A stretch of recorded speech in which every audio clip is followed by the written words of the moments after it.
I came home for lunch and caught my fiancé cheating with a close family member. I recorded their betrayal and threatened to expose it to everyone they knew me. 27 male, fiancé, 26 female, call her Laura, my father. 52 male, call him Ben, my mother. 50 female, call her Rachel. Like many who've had something like this happen, I never thought something like this would happen to me. But here we are. I've never used Reddit, but I've seen stories from here on TikTok. So I thought I'd give this a shot for any advice you all could give me. From listening to some other stories, you all like a backstory. I'll try and be as clear and precise as I can, but it's only been a week, so if I start to lose it during the telling of this, I'm sorry. Laura and I met in her freshman year of college. We were both dorm in the same building where we eventually met. We later found out we lived 2 towns away from each other, so whenever we went home, I let her drive with me. It was only added like 20 minutes, so it was no big deal. After multiple trips and hanging out at school, we started to date. I have a close-knit family, as did she, so we told our families right away. I had met her plenty of times when dropping her off, but it was nothing more than an introduction and exchanging pleasantries. Both of our families accepted each other with open arms, and our relationship grew. I was a year ahead of her, so when I graduated, I went home where I was offered a good job with great pay. I visited her at school whenever I got the chance, and whenever she came home, we would make time for each other. After she graduated, she moved in with me, as both of our jobs were in the city near where we grew up. Like me, she was offered a position at the company she works at now, with great pay. After living together for about 3 years, I proposed, and we have been planning our wedding since. Now on to the part you're all reading for. Looking back, there were plenty of things I overlooked that I just wrote off, thinking my father was just trying to welcome my ex into our family. Things like my father calling her all the time, and if I was around, they would just tell me they were talking about the upcoming family party or something along those lines. One time Laura was in the shower and her phone rang. I seen it was my dad, so I answered. When he realized it was me, he sounded both upset and surprised that I picked up. I then asked what's up. He responded that he wanted to talk to Laura about my mother's birthday. That was in a week. And after a minute, we ended the call. Even typing this out now, I feel like an idiot for not seeing it sooner. On the day I found out, it was like any other day. Laura had Thursdays off, so she made breakfast for both of us. When I set out for work, she gave me a kiss and told me to have a great day. During my drive to work, I realized I had forgotten some paperwork I would need for a meeting I had at 3 p.m. I shrugged it off and told myself I would just go home at lunch to get it. Laura texted me throughout the day, talking about all the casual stuff. A couple talks about like, what do you want for dinner? I did the laundry. Do you want me to hang it up for you? Blah, blah, blah, blah. I didn't think it necessary to text her that I was coming home for lunch. So when it came around, I just left work and went home. When I got home, I noticed a car that looked like my father's in our parking lot, but I didn't think anything of it and just parked and went into our building. When I opened the door, I was met with a scene out off from a movie where a man comes home early and catches his spouse cheating. Such a cliché. There was a trail of clothes, both his and hers, leading to my bedroom, and the sound of faint moans echoed through my apartment. I stood at the door in utter shock. My brain was a mix of rage, sadness, and disgust, but if you were a fly on my wall, you would see what looked like a statue. I just couldn't move. When I finally snapped to, not knowing how much time had passed, I took out my phone to record. I picked up all the clothes that were on the floor and threw them into the hall of the building. After I filmed the walk to my bedroom, the door was open. I stood in the doorway filming for about a minute, then flipped on the lights. They both jumped at the sudden light and looked at me, and to my utter shock, it was my father in the bed with her. After the initial stun, my father noticed I was recording and started to panic, trying to find anything to cover himself and telling me to stop recording. He found a towel and wrapped it around himself and started to walk toward me. I told him, if you don't want to get hurt, stop coming to me. He either didn't care or didn't hear me and reached for my phone. I hit him square on the jaw. His head bounced off the door and slumped to the ground. Laura shrieked.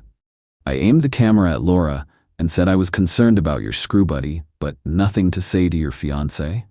My father woke up after about a minute nap, and I told them I just needed to come pick something up for work, so I'm heading back now. If either of you pieces of turd are here when I get back, I'll send this video to everyone you know. I ended the video looking at my dad, who was still coming, and said, "You're gone to me, you're no longer my father, but you might want to go home and talk to Mom, because I'll be talking to her very soon." I sat in my car for a while until one of the bosses at work called to ask where I was. I told her I was on my way back right now. When I got to her office to hand her the paperwork, I must have looked awful because she started asking what was wrong with me. I told her it was nothing and I'd be okay. I could see her scanning me up and down, and she noticed some blood on my collar and stood up and rushed to me and said, "You're bleeding." I looked down and said it was my father's. She looked confused, so I pulled out my phone and showed her the video. She watched it in its entirety. She was introduced to Laura a few times, but never my father. She sat there silent for a moment until it finally clicked that my fiancé was cheating on me. But not only was she cheating, it was with my father. She asked if there was anything she could do, suggesting I take some time off. But I told her I can't go back there right now, that I just need a minute and I'd be fine for the meeting, and I have another shirt in my office. The meeting went over fine. I put on a smile for everyone like nothing had happened. My boss came up to me after the meeting and asked how I could do that, but I just said I didn't know and went to my office. I then came home, and I was alone for the first time in a very long time. Thank you for reading. I'm sorry I carried on so much, but it was therapeutic getting everything down. I just don't know what to do. I definitely need to get the hell out of this apartment. I just can't live here anymore, and there's no possible way I'm sleeping in that bed. I know not only do I have to go get checked out for STD, but I think I broke something in my hand. Update 1. Wow, hello everyone. I didn't expect to come back to Reddit and have this much support. I didn't really plan to update at all. I just wanted to put what had happened out there and hopefully get some advice. After I wrote down all that happened, I closed my computer and kind of fell into a depression. After I posted, it hit me like a train. To the ones who think it's fake, I wish I was this creative. I'd write books instead of working a 9 to 5. I'll try to reply more on this post I just logged back on, and it was honestly too much to try and reply to every comment. Just know I read through most of them, and I truly appreciate everyone's inputs, both negative and positive. So, the day after I posted, I tried to get into contact with my mother, but none of my calls were connecting. I wanted to see if she would get lunch with me, and I'd tell her everything. After about a dozen tries, I decided to get into my car and go to my mother's house. She needed to know what happened as soon as possible, even if talking about it was going to make it hurt all over again. During the drive, I thought about what I would say and how I would say it. That made me start to panic. I had to pull over twice to throw up. It's not every day you have to tell your mom that her husband is screwing your fiancé. I pulled into the driveway and sat in my car for a moment to calm down and gather my thoughts. I was in my car for a few minutes when my mother threw her front door open, so I stepped out of my car. She started cursing at me, saying, "How dare I come to her home after I hit my father for trying to break up a fight between Laura and I." She called me every name in the book and called me an abuser. She told me I needed to leave, since Laura isn't ready to forgive me yet, and that if she's smart, she hopefully never will. Yes, apparently my father took Laura to my family's home and told my mom that Laura and I argued, and when my father tried to spot it, I hit him. She continued on for a while until I finally snapped and said, "Really, Mom, because your husband is screwing my fiancé, that's why I hit him. And if you can't take my word for it, I have a video, I'll send it to you. But because my own mother can talk to me like this, don't expect to see me again. I don't want to hear your apology when you finally figure out that you're just as turd of a mom as my piece of turd father." Her face dropped, and she looked like what I must have looked like when I first walked into my apartment and caught them. I pulled out my phone and sent her the video. My mom took hers out and turned it on. She pulled up the video and watched up until the part where I turned on the light. She then put her phone down. She looked up at me, but I turned and went into my car. I backed out of her driveway. I looked at her before I took off, and she was in tears. My heart felt for her, but too much was said during that fight for me to pull back in and forgive her. When I got home, I started clearing everything out of my apartment that had to do with Laura or my family. I boxed all of Laura's things up and put them next to the front door. Legally, this has been her place of residence, so I can't technically kick her out. Her name isn't on the lease. Also, she's the type of person who shies away from conflict, and if she returns other than to pick her things up, there will be plenty of conflict. Anything that had to do with my parents, I boxed up and put into storage. Like I said in my first post, we were a very close family, but I've never had a problem cutting toxic people out of my life. I texted Laura's parents and told them, calling off the engagement, and told them she's been cheating on me. I thanked them for everything they've done for me. Our relationship was still building, but they were kind and supportive of me, so this just added more hurt to the mix. I finished by asking if they would come pick up all of her belongings. I haven't gotten a response from them yet, but I'm hoping they will come grab her things, so Laura doesn't have a reason to come back here. Update 2. Hey everyone, I'm sorry I haven't updated in a while. I wish I could say I'm doing great, but that would be a lie. Everything hits me in waves. I go from just being numb to boiling with rage. I haven't had a happy moment since I found out. Other than a few friends, I don't really have anyone in real life, especially since my family turned out to be turd.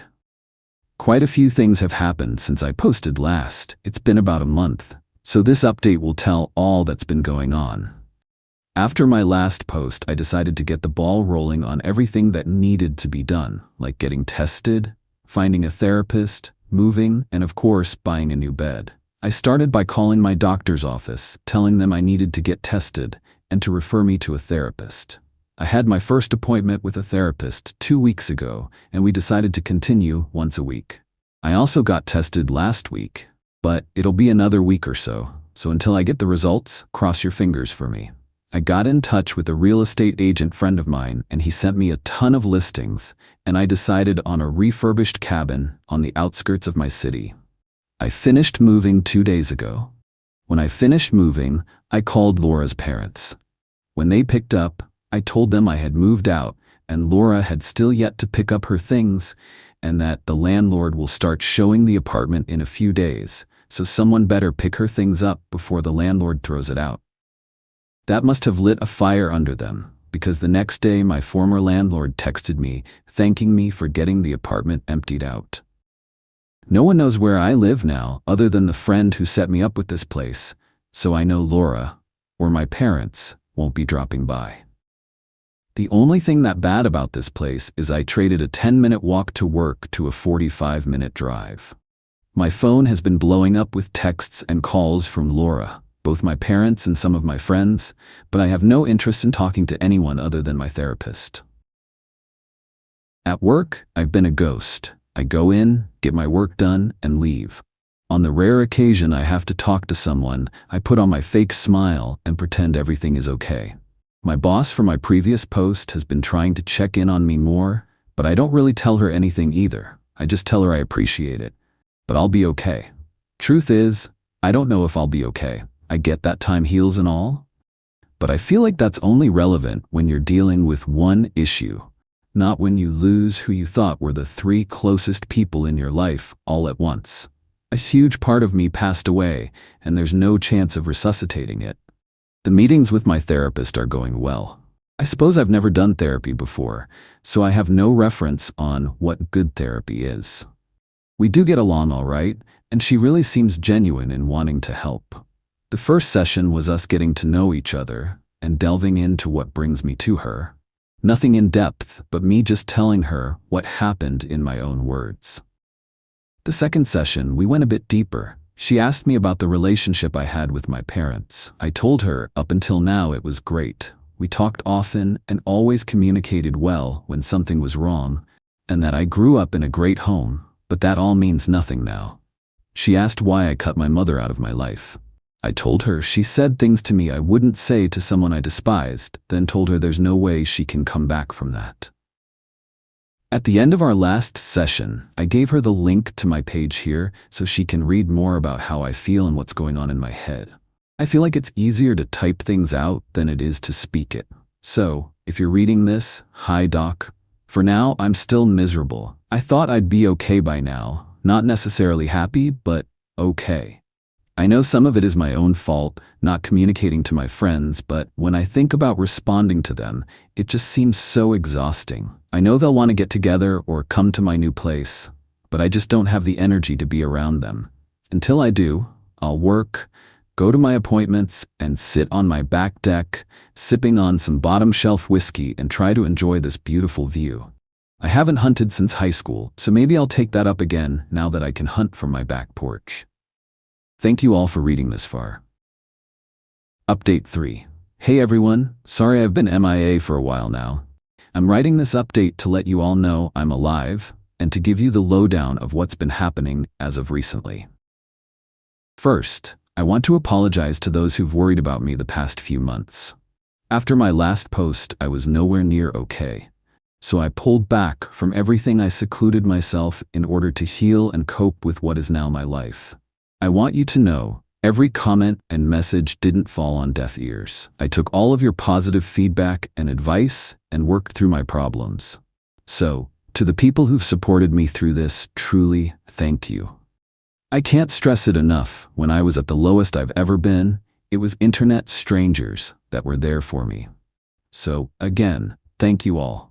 In my last post I was doing things like getting tested for STD and trying to restart my life. I'm happy to inform you all that I am clean and couldn't be more relieved. I am fully moved into my new place. When I told you all about my new place, I told you it was a refurbished cabin. Well, I might have been a little generous. It was refurbished almost 25 to 30 years ago, so it was a bit dated. Well, with all my newfound free time, I decided to actually refurbish it, and all that's left to do is paint the guest room I turned into an office. The only thing I didn't do myself was the electric and plumbing, because I have no clue how to do it and have zero interest in being shocked or putting my hand in a turd-covered pipe. Doing all the work has been incredibly stress-releasing and has helped me clear my head. I still see my therapist once a week. To all those who suggested that, you probably saved my life. So thank you for being able to vent, get my frustrations out, and get the advice I need has been better than anything in my life, past or present. I'm still working at the same company. I've become more open with some of my coworkers that I'm closer with, and my boss from my previous posts due to the advice from my therapist. Also, due to her and some of your advice, I've reached out to my friends and have slowly been reintegrating into the group again. Now onto the update with what's been going on between my family and ex. I decided I was ready to have a talk with my mother, so a little over a month ago, I unblocked her on my phone and reached out. I called and almost instantly she picked up the phone. I could tell through the tone of her voice she was panicking. Eventually, after reassuring it was me, I told her we should meet and talk. She agreed, and a day later we met at diner near her house. She was there before I was, and when she seen me, she started quietly sobbing. When I sat, she apologized over and over again, telling me she could only take their word because she never thought them getting together would ever happen. I told her while I appreciate her apology, the things she said to me were despicable and something no mother should ever say to their child. And it showed me exactly what she thought of me. She cried harder and promised it's not true that when she was told I hit my father for no reason, she was so angry. And when I showed up to the house, she just let her anger take over. Not wanting to go back and forth with her, I decided to move on. I said, "Speaking of that piece of turd, what have you decided to do with him?" She told me they've been separated. She just kicked him out since the day after I sent her the video, and she immediately found a lawyer. Then we moved on to my ex. She said that when I pulled away, she went back into the house and threw them both out. She was too disgusted to look at them. We talked for about an hour in total, and before I left, I told her I was in a dark point of my life, and because of the things she said to me, I didn't have my mother when I needed her, And because of that, I don't know if I could have her in my life. I then told her I'm willing to work on my relationship with her, but it will be at my pace. She stopped me before I could leave and told me she had to tell me something important. I sat back down, and she said, "Laura is pregnant." Laura apparently showed up to the house and told my mom. She said she didn't know if it's mine or my father's. Laura asked if I had been in touch so she could let me know. Obviously she hasn't, so my mom just sent her on her way. Well, that's about it for the update. I have a lot on my mind. Not sure what to do or feel. Thank you for reading. Sorry for rambling on and on.